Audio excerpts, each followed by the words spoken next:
Welcome to the Genealogy Professional Podcast, the resource for transitional and experienced genealogists who want to create a successful business. I'm your host, Miriam Pierre-Louis. Here you'll learn from professionals all around the world who work in the field of genealogy. Are you ready to get started? Then let's get going.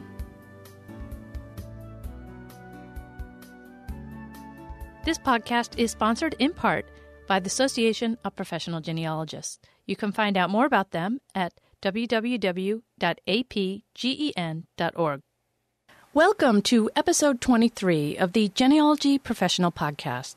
Today we head to Missouri to chat with genealogist Kathleen Brandt. Kathleen, welcome to the Genealogy Professional Podcast. Thanks for having me. Let's get started by having you tell us about yourself and give us an overview of your genealogy business. Well, although recently I've been moving more toward media and keynote speaking at corporate conferences and colleges, I did begin, and I'm still much involved with the genealogy consultant and research arm of my company. We do have about 12 clients at any given time. And these clients are both individual or corporations specializing in historical, cultural, or genealogical projects. What inspired you to get into the genealogy business? For me, it's just the excitement of unearthing, ancestors and telling their stories, but also medical and genetic genealogy. Because of my own personal health issues, that was very intriguing. I'm a lifelong learner, and through genealogy, I've learned that a lot was not taught in schools about the U.S. history or world history. And although I have a lot of European education, we still didn't cover a lot of the details about wars and the cultural, the social aspects of history within the United States and around the world. And so these kind of things really just excite me as far as learning more. Most people come to genealogy from another profession. What were you before you became a genealogy professional? I was an executive for international business companies, and I focused on new business development. My clients were primarily overseas, and I traveled from Asia to Africa, Australia to the Americas. But now I get to visit those same places with my clients through ancestry. You had mentioned earlier that you had some European education. Could you tell us about that? At a young age, my parents decided it was quite important for me not to only go to a finishing school, but to be educated in Europe. So I went to school in Spain and France at different times, as well as in Mexico. My degrees are in foreign languages and Romance linguistics, languages, and arts, but I also have a business administration undergraduate just to complement that.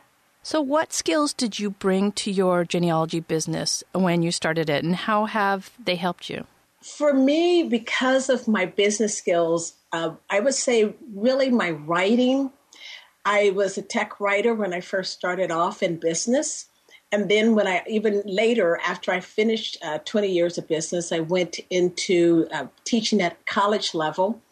And along with foreign languages, I also taught intensive writing courses. So writing was a strong skill that I already had. And then coming from a multilingual background, I was able to translate documents. And those to me are great transferable skills with the French, Spanish, and Italian. And I've done other things like a lot of public speaking. So when it comes to keynote speaking or speaking at conferences, this is more of the easy part for me. And I'm a numbers person, so I love the financial side of business. What skills did you lack when you started your business, and how did you overcome that? And I mean, when you started a genealogy business.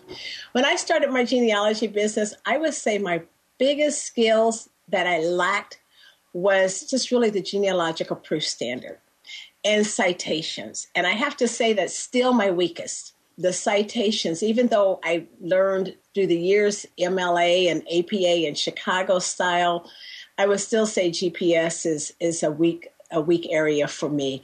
I do take classes in it, and I'm just finishing or studying through the Mastering Genealogical Proof workshops with a group, but I still find that is my hardest part is the citations. Okay, and just so that our audience is aware, the Mastering Genealogical Proofs, that's the new study groups based on those Thomas Jones books, right? That's correct. And what about Evidence Explained? Now, you talk about, citations. How often do you reach for that to sort of help you out when you're confronted with doing citations for a report or something? Daily. I even have the quick glance laminated sheets that I use more often than the actual book, but I go to it daily. And for some reason, it still hasn't clicked, or I haven't memorized, or I haven't made major sense out of the citations where I can just do it with confidence. So what I do instead is I just reference that book nonstop. It sits on my desk. What was the hardest part of starting a genealogy business? I didn't want to follow a typical path of the genealogist. So what I did was I defined my client base and my marketing plan, and defining my actual niche was I would say is the hardest. My niche ended up being really in military records and NARA, National Archive research, because that's where I had the most interest. I would say I had the most interest in military records and military histories. And so when it came to defining my niche, I spent a lot of time on really honing that skill. Can you share a specific story of an obstacle or a challenge you encountered early in your career and how you worked around it? Although it is often suggested that we work very close at a local level with our repositories and doing local research, of course, that makes most sense. I didn't have much of an interest in my local area. My family was not from Kansas City, and nor did I have any ancestors in this area. And I wanted to kind of work on a larger scale.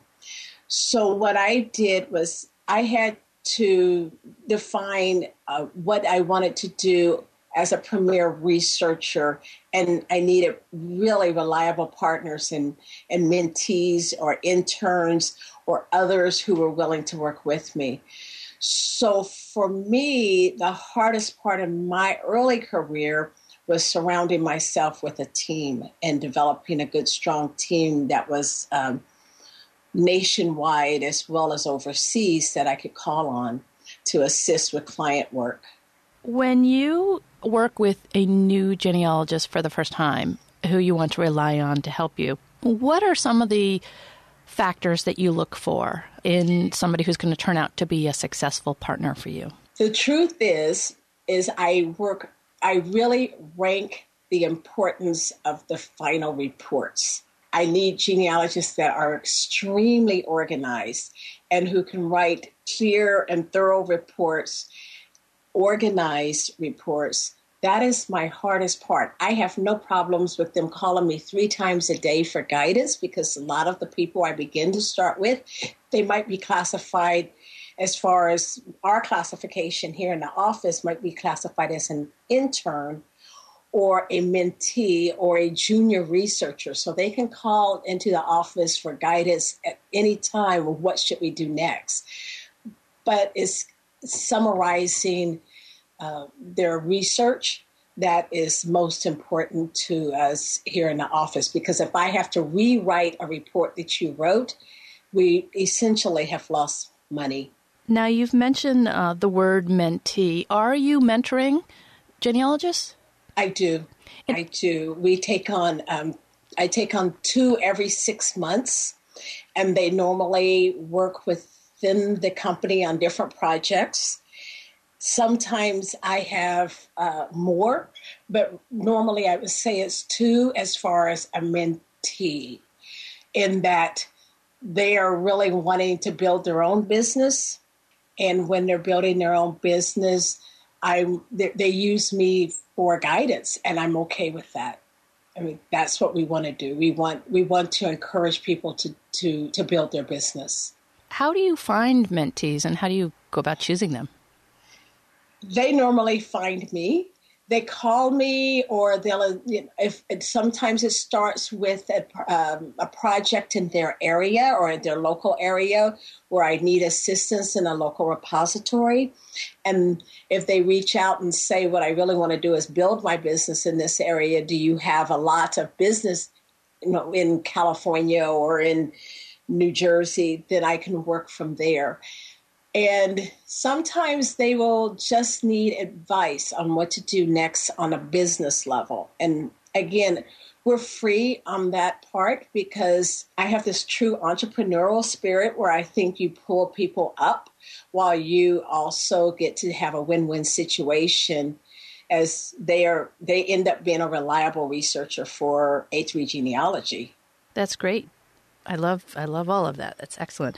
You talk about your office and the staff. Do you have support staff, or do you have fellow researchers? We have both. I have an admin. We have people who work in the office as far as smaller work, everything from filing to processing forms, especially when it comes to our military side. We do a lot with the Veterans Administration and working with military, retired military, or those who have been discharged from the military. So we have people that do that. And we also have what I call a virtual office, in that they really report in every day, or they're working on constant projects, but they are an extension out in the field. Let's talk about marketing a little bit. When you first started your business, maybe you weren't as well known in the genealogical community. What did you do to get your name out there? And what's been the most successful way to drive in clients? Is it your website? It is not. Actually, it is my blog. The blog is how I establish my expertise in the field. And I target my blog to my clients so that they can, if they are ever Googling an interest, my name will show up. My name will appear as being an expert in that field or having resources in that area. So as far as marketing, I have to say that the first 4 years was strictly my blog. The last year we've extended, or the last year and a half, I would say we extended it to the website, where people are using that as more of a marketing tool, or a way to see us, I should say. So in addition to that, I would say social media. We do a lot of social media. My blog is designed to educate people to do their own research, because we try to define our premier service as brick walls, helping with brick walls. And in doing so, we encourage people to do what they can do on their own. We always say, or at least I always say, what is exciting is when you find your own ancestor. So when you have a brick wall, that's when you call us, because that's what we really are good at. And we can help break that brick wall in 10 or 20 hours. Now, we do have a lot of retainer clients, or those for long term, but that is kind of a different culture within even A3 genealogy. Now, I noticed that you've done work with Who Do You Think You Are and PBS and Finding Your Roots. Can you tell us a little bit about those experiences? And I know that you have confidentiality agreements, so just if you're able to share anything with us about what it's like to do that kind of work, that would be awesome. Well, each one of them have their own culture. And whereas Who Do You Think You Are, the culture is a little fast-paced, and it doesn't actually work as well with our already existing business model. PBS works very well with our business model, where there's a topic, they look just like any other client to us, in that we get an assignment, we get set objectives, research plan, we have X amount of time to complete. Some channels like Who Do You Think You Are and some of the other history shows, it might be a quicker turnaround where it's 1 or 2 days. So in that case, it doesn't disrupt our flow, but we have to rearrange our workflow. So from a business standpoint, it's not as glamorous as it is challenging. I love that you know exactly what your standard client type is or your standard projects are, and that you're looking at these TV shows as clients and how they fit into your business, as opposed to just being starry-eyed and saying, oh, I have to just jump at this. You know, it's so nice that you have that frame of mind that you can look at it like that and also say, okay, you know, from a business point, how are we going to accommodate this? Because you didn't not do Who Do You Think You Are? You just said, well, this is different. We're going to have to look at it differently, right? Right. And there's a season for them. So I know what the media season starts about March. Now, I've already done one Who Do You Think You Are episode for 2014. But typically the media season starts March. And so between March and June, I go light on other clients just because I know that their demand is so high during that time frame. And we've done 4 or 5 shows just for Who Do You Think You Are as far as episodes. And sometimes it's a larger part of the show versus others, but normally it does last several months. So I have to take that into account because they are a recurring client. Do you know how these shows have found you? Has it been through your blog or through something else? It has been through my blog. Wow. So that's a real lesson for people out there. If you're not blogging and you want to be connected with the TV program, maybe you should think about that. Can you tell us about a moment in your business in your genealogy business, because I know you've been quite successful with the other work you did before you started in genealogy. When you started genealogy, that was a new business with all sorts of different things for you. When did you feel like everything was really starting to come together and you were feeling really confident about the work you were doing, your clients, your position in the community, things like that? For me, it was actually within the first 90 days. I had already been blogging for a while before I actually opened the business officially. So I do a heart check, I say, every 90 days on the business for the first 2 years. And now I do it only every 6 months, where I check my marketing. I check to see if I'm on track with my vision. I check to see if I'm on track with my pricing and my profit. So when I do that, I can kind of gauge, am I reaching the market I wanted to reach? Am I doing what I had envisioned? And for me, that was key. And at the end of my first 90 days, I had secured some retainer clients that were long-term, as well as doing things that were short-term, but yet high exposure. So I really put a great emphasis on the marketing plan, which is kind of stressed in the Pro-Gen course, if people have taken the Pro-Gen course. Which Pro-Gen class were you in? I was in one just with Heartland. Ours was different. It was just our APG group, our local APG Heartland group. We were the third group. Oh, okay, great. With your business planning and marketing planning, I'm guessing that you have actually come up with who you want as a target client, who your ideal client is, and perhaps even your ideal or target projects. Have you defined that? You don't have to tell me what those are. I'm more interested in just knowing that in your planning that you've gone to that level of detail. That's really what I'm after. And that is correct. I sat down and decided, what does my typical client look like? Or who do I want them to be? I knew I didn't want to specialize in document retrieval, but that is a great way of making a living. And I call on document retrievers all the time. So I know that, that they are needed, but that's not what I wanted to do. I really wanted to do a long type project. I specified not only what the client looks like, but what the projects look like. So I wanted my projects to be 6 to 8 week type projects, not 2 to 3 days in general. And except for my military retrieval documents, that is a quick turnaround. But I have a person in St. Louis, and that's all she does. As far as my marketing and business plan, it was based on not only my financial goal, but my passion.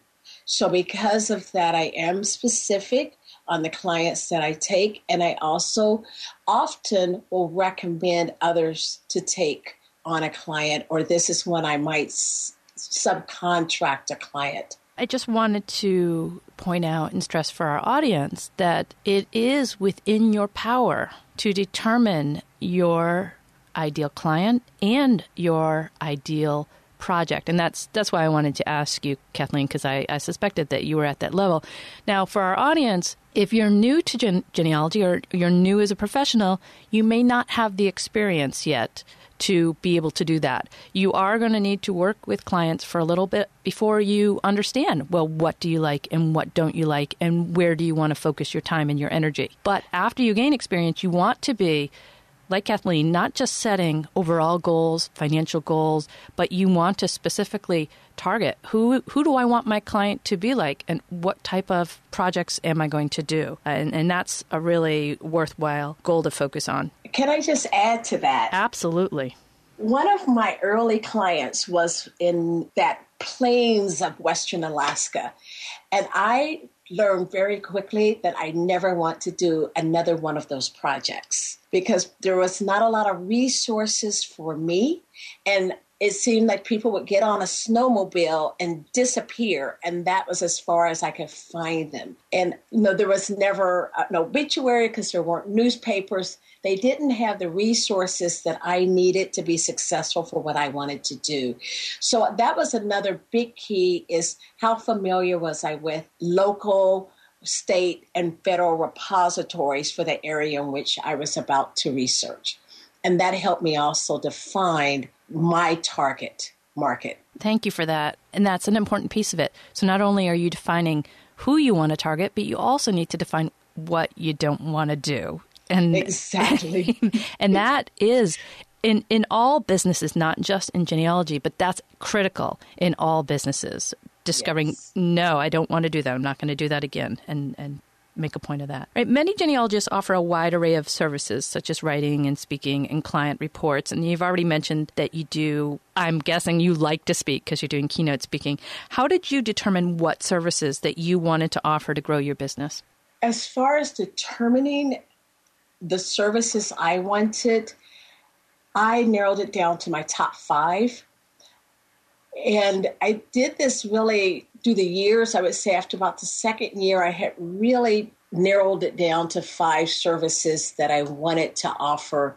And those 5 services are the ones that help me move my research I'm strong in and I find pleasure doing. So beside ancestry and archival, but I don't want to do just online research. So that is really, I love archival research. And that is where I put an emphasis in my ancestral clients. Document retrieval is, I said, we do that normally most for military, and we also do in-depth military research. So those 2 are very important to us also. I love forensic and investigative research. I am a private investigator, licensed in the state of Missouri, and I absolutely enjoy that project, but it can be emotional. And then my writing and lectures is what I consider 20% of my business, and I want to keep it at that level as 20%. I don't normally lecture at national conferences for genealogists because that does not fit my client base, in that I can spend my lecture time doing more with business corporations and keynote speaking at colleges and universities work better for me. But I still want to do that part also to keep my name out there. What unique services do you offer that make you different from other genealogists? Unique services. I think for us, we do certain things that are a little different than others, in that we will plan out a genealogical trip. I travel with some of my clients to locations to meet cousins or to meet siblings, and if that's necessary. I would say those are my 2 projects or 2 areas that I do that most people do not do or they don't feel comfortable with. Historical and genealogical trips are time consuming, but I do really enjoy that one aspect of it.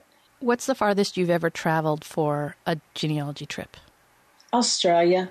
Oh, you're killing me, Kathleen. I'm going to come work for you. I'm just going to pack my bags and move to Kansas City. Oh, that's great. And I just want to toss in there that, while you didn't mention it, your language skills probably also make you very unique. Perhaps not the skills individually, because other people speak French or other people speak Spanish, but the fact that you have quite a few languages that you're able to offer one client. So that's probably another unique factor for you. Yes, I haven't gotten to travel based on it, except to Costa Rica and Mexico. But other than that, I haven't really been able to been called. I have clients that are French or are from France or Greece even, but I haven't been able to travel there. And what I'm trying to get actually is just a trip to Hawaii, but my clients aren't cooperating. You need to redefine your ideal target client, I think. Exactly. How do you balance paid work versus volunteering? Basically, though, I was raised that service is a virtue. And volunteering has always been a major part of my life and my work. It's as much important as my work. But I don't do pro bono work per se.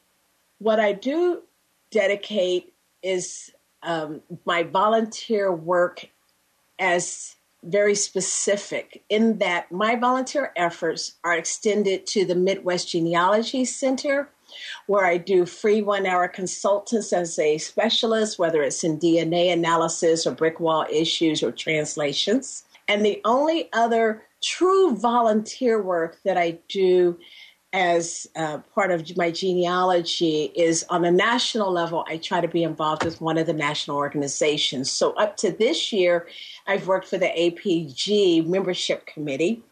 And starting now, I'll be in 2014, I will be working with the FGS membership committee.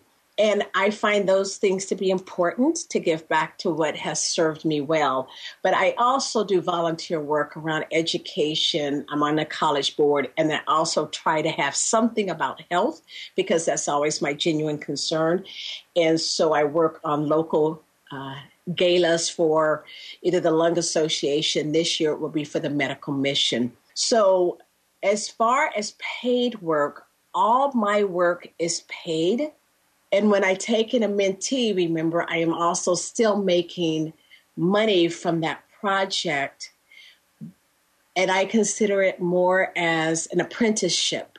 But my strict volunteer, I strictly define the word volunteer versus pro bono versus a mentee situation. Well, it sounds like you're doing a lot of volunteer work, but you seem to be balancing it nicely. And you're focused on selecting your volunteer work. And I think that's another thing that needs to go in the business plan. What volunteer work are you going to do? How much time are you going to allocate for it? And how is it going to contribute to your overall growth and plan? So, good. Exactly. What is the most fun project that you've ever worked on that you can share with us?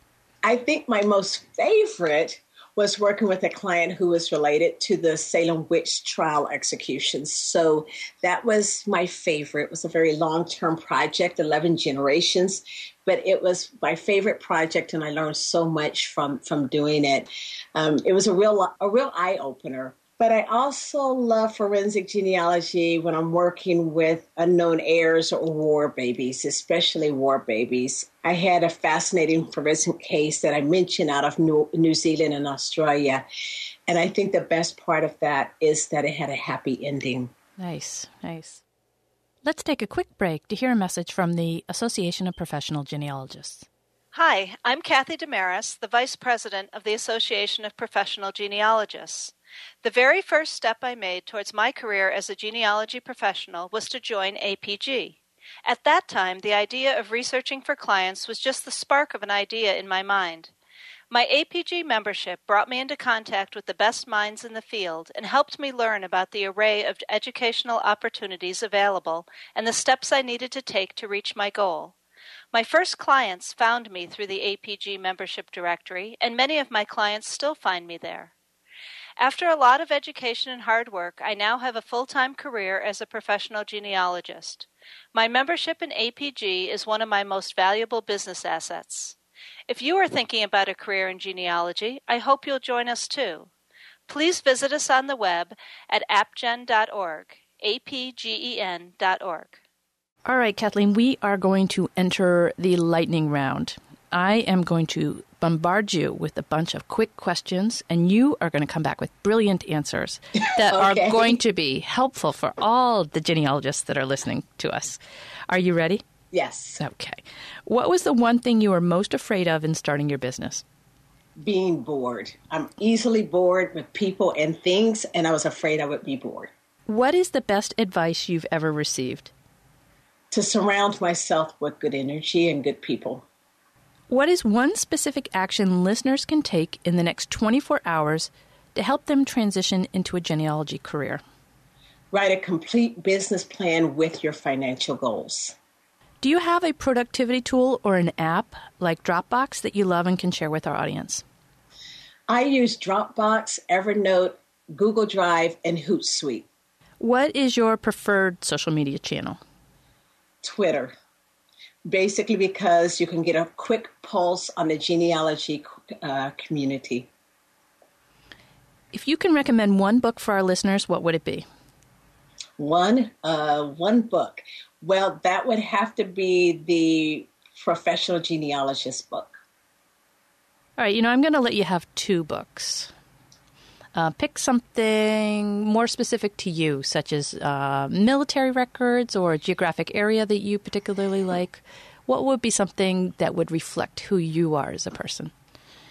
It would be the World War I, World War II series with Sheldon. I can't think of his last name, and it's not Sheldon Foote. It is the other.